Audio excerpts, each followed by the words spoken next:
wari wagera ahantu ukumva umutima utangiye gutera cyane, ukumva ikintu bita ubwoba, neza ukumva umusatsi ukuvuyeho kubera gusa ibyo ubonye cyangwa umutuzo uri aho hantu, hahandi akantu gakoma ku ruhande umutima ukenda kukuvamo.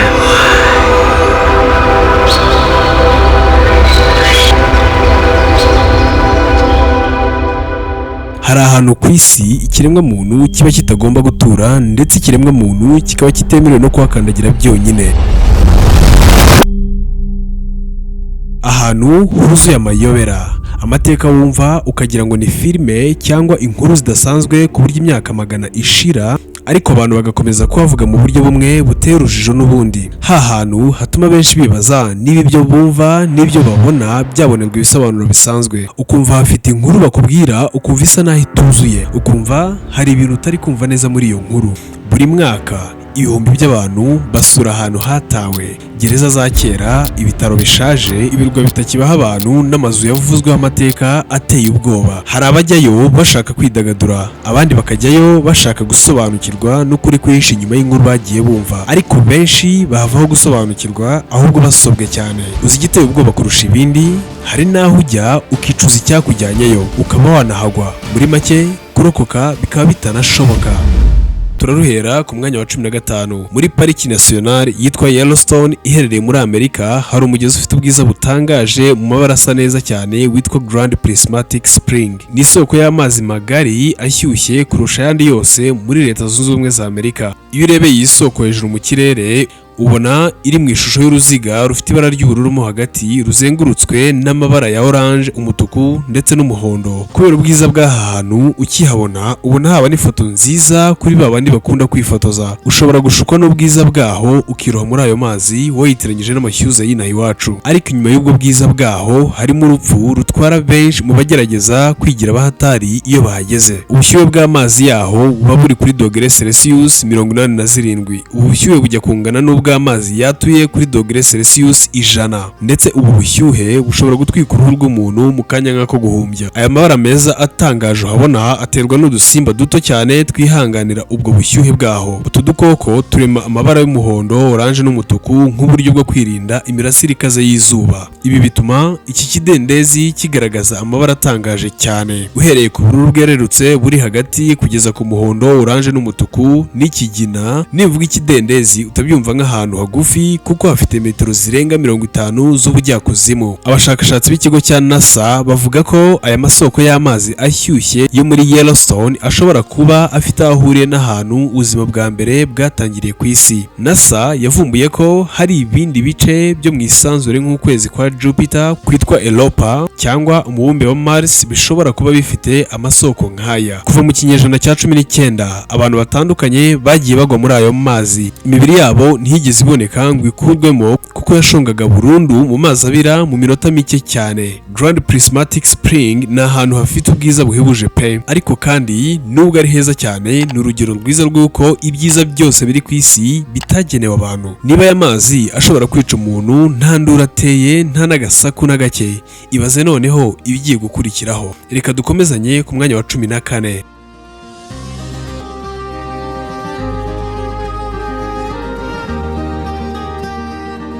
Ku mwanya wa 14 hariho Sundarbans hagati y'Ubuhinde ndetse na Bangladesh. Iri ni ishyamba riherereye hagati y'Ubuhinde ndetse na Bangladesh. Sundarbans ni ryo shyamba rinini cyane ku isi rifite ibiti bya mangrove ku buso bunini, kandi ni naryo shyamba ribamo zimwe mu nyamaswa z'inkazi kandi zica kurusha izindi muri Aziya. Aha niho usanga ingwe ziri mu bwoko bwitwa Bengal, ingona, inzoka zitwa King Cobra ndetse n'udusimba twinshi dutera indwara kandi zica. Igiteye ubwoba kurushaho muri iri shyamba rya Sundarbans ni izo ngwe za Bengal ziribamo zizwiho guhiga cyane ndetse no kwica abantu. Izi ngwe nicyo cyishikara ubutaka kiba muri iri shyamba. Bitandukanye n'izindi ngwe zo mu bundi bwoko, izi zinyura bucece hagati y'ibiti bya mangrove. Mu gihe ziri gushaka umuhigo wisanga zakugezeho kandi kuzicika ntibiba birimo. Bamwe mu bantu bajya muri Sundarbans bagerageza kwiyoberanya uko bashoboye. bakipfuka ahantu hose bizeye ko bashobora kuyobya izo ngwe ngo zitabakurikirana, nyamara bisanga zabagezeho. Buri mwaka abavumvu, abarobyi n'abandi bajya gutema ibiti binjira muri iri shyamba, ariko ko bagiye bangana siko bagaruka bose. Nk'aho ibyo byose bidahagije, inkubi z'umuyaga zikaze, imyuzure iterwa n'izamuka ry'amazi ndetse n'imiyaga ituruka ku nkombe z'inyanja biri mu bigira iri shyamba ahantu byoroshye gupfira. Aha 13 ni ahitwa Great Blue Hole. Uyu ni umwobo munini cyane uri mu majyaruguru y'inyanja ya Atlantique hafi y'inkombe za Belize mu birwa bya Caraïbe. Uyu mwobo uri mu mazi ufite ubujyakuzimu bwa metero 125 n'ubugari bwa metero 300. Imbere muri uwo mwobo harimo ubuvumo bwinshi bwo munsi y'amazi burimo amabuye yihariye kandi atangaje yiremye mu buryo kamere. Abajya bibira muri aya mazi ibyo bita diving bavuga ko uko bagenda barushaho kwinjira mu burebure bw'uyu mwobo, urumuri rw'izuba rugenda ruzima buhoro buhoro, bagasigara mu mwijima mwinshi ahantu hatuje cyane biteye ubwoba. Aho ngaho ni naho ibyago biba bibategereje. Impengeri y'amazi yo munsi y'inyanja ifite umuvuduko mwinshi cyane, gutangira guhumeka umwuka ufite azote nyinshi hamwe no guhura n'amabuye atyaye cyane aba munsi y'amazi. Ibi byose nibyo byagiye bihitana benshi mu bagerageje kwibira muri aya mazi ku buryo bamwe banabura ibirengero. Nubwo urebeye hejuru uyu mwobo ugaragara nk'ahantu hatekanye kandi h'ubwiza butangaje, mo imbere harimo byinshi mu binyabuzima byo munsi y'inyanja kandi byica. Ahantu ha 12 ni ku kirunga cya Nyiragongo. Nyiragongo ni kimwe mu birunga biteye ubwoba kurusha ibindi ku mugabane wa Afurika ndetse no ku isi.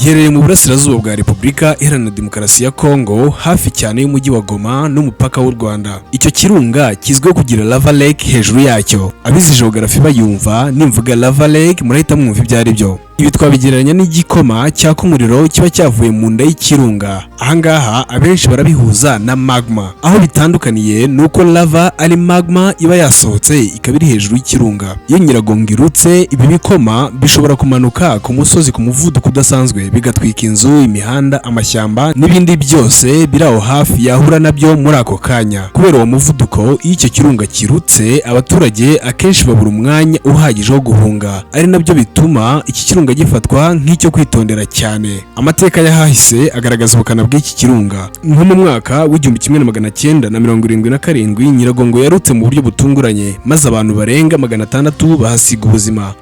Mu mwaka wa 2002 yongeye kuruka irukira umujyi wa Goma, isenya ibihumbi by'amazu. Ibi byatumye abaturage barenga 300 bava mu byabo. Nanone abantu barenga 147 bahasiga ubuzima nk'uko imibare ya Loni ibigaragaza. Igiteye ubwoba kurushaho nuko buri uko Nyiragongo irutse bitarangirira aho gusa. Ibyuka byuzuyemo ubumara bisohoka mu kirunga hamwe n'imitingito ikunze gukurikira kuruka bishobora gushyira ubuzima bw'abaturage mu bindi bibazo. Abahanga mu bumenyi bw'iruka ry'ibirunga bakomeza kugenzura imyitwarire yacyo ngo hato kitazajya giteza ibyago byinshi. Ku mwanya wa 11 hariho barafu iherereye ahitwa Longbok Glacier. Aha ni muri Tibet, ni mu ruhande rw'amajyaruguru y'umusozi wa Everest. Ni hamwe mu hantu hari urubura rwinshi kandi ruteye ubwoba. Urebeye kure wabona ari heza cyane ndetse nta n'icyo waba ugiye kuhatemberera. Muri aka gace hari ibinogo binini cyane byihishe munsi y'urubura. Ibi ngibi ubimenya neza iyo ibibarafu binini bisadutse ubihagazeho ugahita ugwamo. Amateka azwi y'aha hantu agaragaza ko abantu benshi bagiye bahasiga ubuzima. Bamwe baguye muri ibi binogo by'urubura, abandi bahitanwa no kugwa ku rubura. Ahangaha nta nubwo tubatinda, ahubwo katwigire ku mwanya wa 10. Ku mwanya wa 10 hari ikibaya cya Danakil cyo muri Ethiopia. Iki kibaya kiri mu gace kari munsi y'ubutumburuke bw'inyanja kandi kazwiho kugira ubushyuhe bukabije kurusha ahantu henshi ku isi. Mu bihe byinshi by'umwaka ubushyuhe bujya burenga °C50. Ubu bushyuhe bushobora gushyira ubuzima bw'umuntu mu kaga mu gihe gito cyane. Ariko si ubushyuhe bwonyine butuma Danakil iba ahantu hateye ubwoba. Mu butaka bwa Danakil harimo imyenge ihora isohora imyuka yica irimo sulfur dioxide, umwuka ushyushye urimo acide ndetse n'indi myuka iva mu birunga biri hafi aho. Iyi myuka ishobora kwangiza imyanya y'ubuhumekero ndetse no guteza urupfu igihe umuntu ayihumetse ari myinshi. Aho ugeze hose ubona ibidendezi bifite amabara y'icyatsi kibisi, umuhondo ndetse n'umutuku. Ibyo bidendezi biba byuzuyemo aside n'imyunyungugu ishobora gutwika uruhu mu kanya gato. Imyotsi izamuka muri ubu butaka ihora ihindura isura y'aka gace ku buryo iyo uhegereye ugira ngo aho si ku isi. Niyo mpamvu abahanga mu bumenyi bw'isi ndetse n'abashakashatsi bakunze kuvuga ko Danakil ari hamwe mu hantu hafite imiterere ndetse hashobora no kugira ubuzima nk'ubwo ku mubumbe wa Mars. Aha ni hamwe mu hantu hanifashishwa mu gusobanukirwa uko ubuzima bushobora kuzaba bumeze mu bihe biri imbere hakurikijwe uko ubushyuhe bwo ku isi bugenda bwiyongera. Igitangaje kurushaho ni uko nubwo aka gace gafite ibibazo byose, hari ubwoko bw'abantu bitwa Abafal bwitwa Abafal bamaze ibinyejana byinshi bahatuye, bamenyereye kuhacukura umunyu bakawikorera ku ngamiya bakajya kuwucuruza. Abantu baho ni urugero rugaragaza ko ikiremwa muntu kigenda cyisanisha n'imihindagurikire y'ikirere. Ku mwanya wa 9 ni ahitwa Shark Alley, ni muri Afurika y'Epfo. Shark Alley iherereye hagati y'ikirwa cya Daya Island ndetse n'urutare rwa Geysir Rock muri Afurika y'Epfo. Ni hamwe mu hantu hazwi cyane ku isi haba ibifi binini byitwa Great White Sharks, bizwiho kugira ubugome bwinshi ndetse n'ubuhanga mu guhiga mu mazi. Aha hantu ntiswe Shark Alley kubw'impanuka, ni ahantu hazwiho kuba umubare munini wa shark, bityo hakaba hamwe mu hantu hashobora guteza ibyago ku muntu wakoga cyangwa uwo ari we wese wagira ibyo akorera muri ayo mazi adafite ubwirinzi bwizewe. Ese ni iki mu by'ukuri gituma aha hantu hitwa ko hateye ubwoba ku kiremwa muntu? Ku kirwa cya Geysir Rock hatuye ibihumbi by'inyamaswa zo mu bwoko bwa Cape Fur Seals, abenshi bazita imbwa zo mu mazi. Buri munsi zinjira mu nyanja zishaka ibyo kurya, hanyuma munsi y'amazi hakaba habamo bya bifi binini byitwa Great White Sharks. Bikoresheje umuvuduko udasanzwe, gutungurana n'imbaraga zabyo, ibi bifi bigaba ibitero bitunguranye biturutse munsi y'amazi kuri izo nyamaswa zitwa Cape Fur Seals. Iyo bije gufata umuhigo bishobora koga ku muvuduko ugera kuri kilometero 40 mu isaha. Ibaza ari umuntu ikizo shark zamukorera. Nubwo Shark Alley izwi nk'ahantu hateye ubwoba, si ahantu ibifi bya shark bisanzwe bihigira abantu. Ibitero byinshi byabyo byibasira Cape Fur Seals, izo nyamaswa twise imbwa. Impamvu nyamukuru ituma haba ahantu hatisukirwa n'uwo ari we wese ni ukubera izo shark zibamo. Ahantu ha 8 ni mu bibaya bya McMurdo ku mugabane wa Antarctica. Ibi bibaya bikikijwe n'imisozi miremire igwaho urubura. Aha hantu haba umuyaga mwinshi uzwi ku izina rya Katabatic Winds, ushobora kurenza umuvuduko w'ibirometero 300 mu isaha. Uyu muyaga uhuha urubura rwose mbere y'uko rugwa ngo rugere ku butaka. McMurdo Dry Valleys ni hamwe mu hantu humye cyane ku isi. Hari ibice bimaze imyaka miliyoni 8 bitagwamo imvura habe na busa. Ibi bituma haba nk'ubutayu, ariko nanone kubera urubura ruhakikije hahora hakonje nubwo rutajya ruhagera. Muri ako gace ibimera n'inyamaswa ntibishobora kuhaba. Ahanini ibinyabuzima bihaba ni udukoko duto cyane tutaboneshwa amaso nka za bacteries, scorpion n'utundi dusimba duto tubasha kwihanganira ubuzima bwaho. Aka gace ntibishoboka ko umuntu yahamara umwanya kubera ubukonje bushobora kugera munsi ya -30°C, ndetse n'umuyaga mwinshi uhaba bishobora gutera gukonja gukabije kw'ingingo z'umubiri. Ikindi kandi umwuka waho uba wumye cyane ku buryo umuntu akomeje kuwuhumeka yashiramo amazi mu mubiri, icyo bita dehydration. Niyo mpamvu abashakashatsi baturuka hirya no hino ku isi bahakorera ubushakashatsi. Imiterere y'aha hantu nayo isa cyane n'iyo mubumbe wa Mars, ku buryo NASA yahakoresheje mu kugerageza ibikoresho no kwiga niba ubuzima bushoboka ku yindi mibumbe.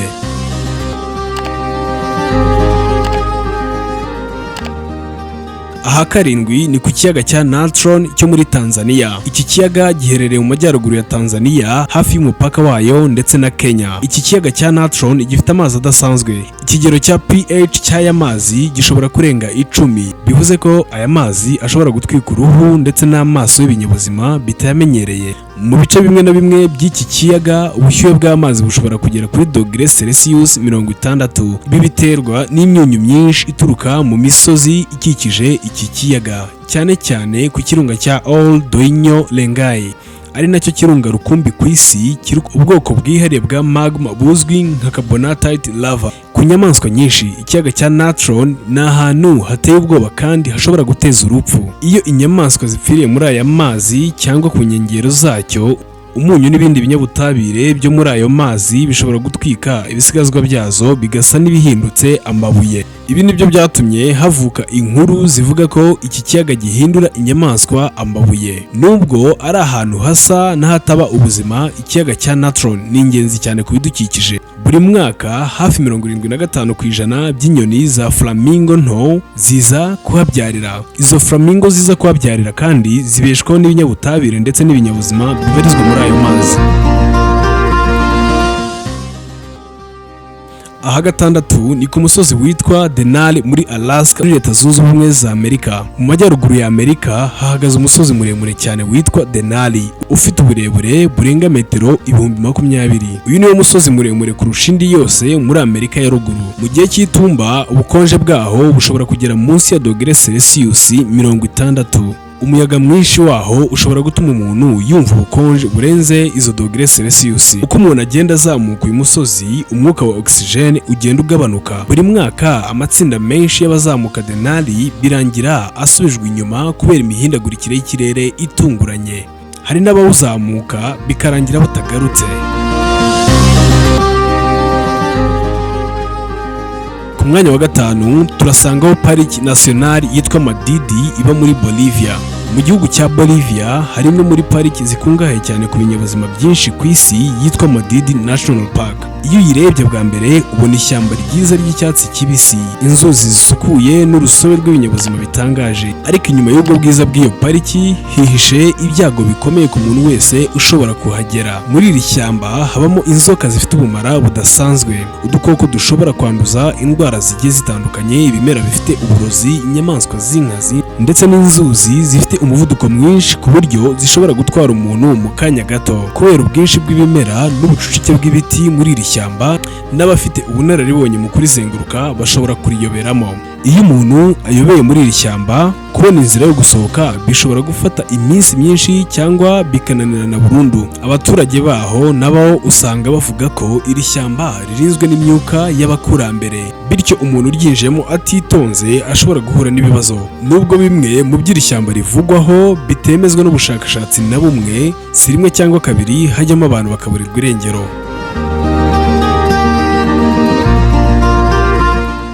Ahantu ha kane ni ahitwa Oymyakon mu Burusiya. Niba hari ahantu ku isi abantu badasiba kwamburwa ubuzima n'ubukonje bukabije, ni muri uyu mudugudu witwa Oymyakon uherereye mu burasirazuba bw'Uburusiya. Uyu mudugudu uzwi ku isi yose nk'ahantu hakonja kurusha ahandi hatuwe n'abantu gusa. Abo bantu bakaba ari abantu bahamenyereye ku buryo uturemangingo twabo twihuje n'ubukonje bw'aho hantu. Mu mwaka wa 1933 Oymyakon yanditse amateka ubwo ubukonje bwamanukaga bukagera kuri °C 67.7. Ibi ni bimwe mu bipimo by'ubukonje bikabije byigeze bifatwa ahantu hatuwe n'abantu.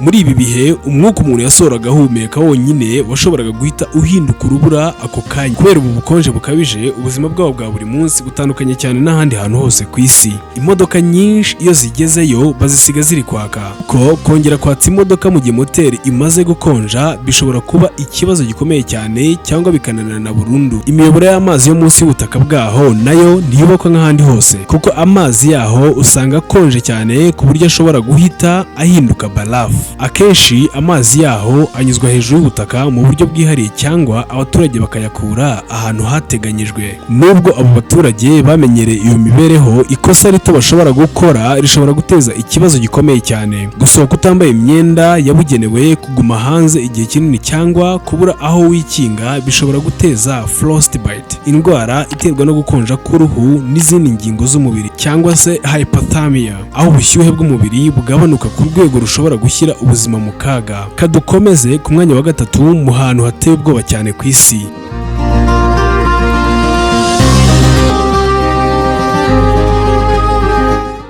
aha gatatu ni ku kirwa cyitwa Snake Island mu nkengero z'inyanja ya Atlantika. Ni kimwe mu birwa biteye ubwoba cyane ku isi kubera umubare munini w'inzoka zifite ubumara budasanzwe zihaba. Hari nk'inzoka ziba kuri iki kirwa zitwa Golden Lanced Viper, zikaba zimwe mu nzoka zigira ubumara bwica vuba kandi cyane. Abahanga bemeza ko izi nzoka zabaye nyinshi cyane kubera yuko iki kirwa gitandukanye cyane n'indi migabane, ndetse hakaba hashize imyaka ibihumbi byinshi cyane nta bindi binyabuzima bihajya, kubera ko nta nyamaswa nyinshi zazihiga zakomeje kwiyongera kugeza ubwo iki kirwa kibindiriye izi nzoka. Uburozi bwa Golden Lanced Viper bushobora kwangiza vuba uturemangingo tw'umubiri, bugateza kuviramo imbere ndetse no kwangiza ibice by'ingenzi iyo umuntu adahise ahabwa ubuvuzi bwihuse. Niyo mpamvu iki kirwa gifatwa nk'ahantu hashobora guteza ibyago bikomeye ku muntu. Kubera iyo mpamvu guverinoma ya Brazil yabujije abaturage n'abakerarugendo gusura iki kirwa uko bishakiye. Ubusanzwe abemererwa kukigeraho ni abashakashatsi bafite uburenganzira bwihariye kandi nabo baba bagomba gukurikiza amabwiriza baba bahawe. Uyu munsi Snake Island ni urugero rugaragaza uburyo kamere ishobora kwiyubakira ubwami bwayo, aho umuntu aba atakiri nyir'ubutaka ahubwo aba ari umushyitsi utanakenewe. Ndetse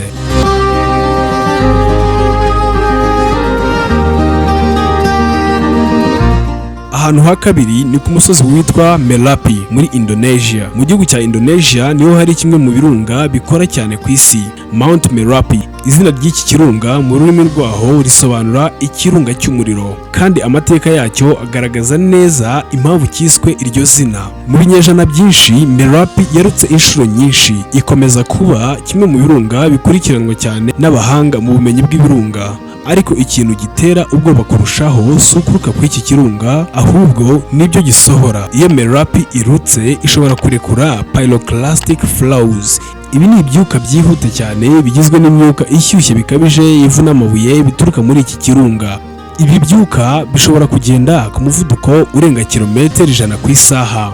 Biba bifite ubushyuhe bushobora kurenga dogere Celsius 500, bivuze ngo byatwika kandi bigasenya ikintu cyose kiri mu nzira yabyo. Mu mwaka wa 2010 Merapi yateje rimwe mu iruka rikomeye mu mateka ya vuba. Abantu barenga 350 bahasize ubuzima. Ibihumbi by'abantu byinshi birimurwa biva mu ngo zabyo, mu gihe imidugudu myinshi yari hafi y'iki kirunga yarengewe n'ivu n'ibindi bisigazwa by'iki kirunga.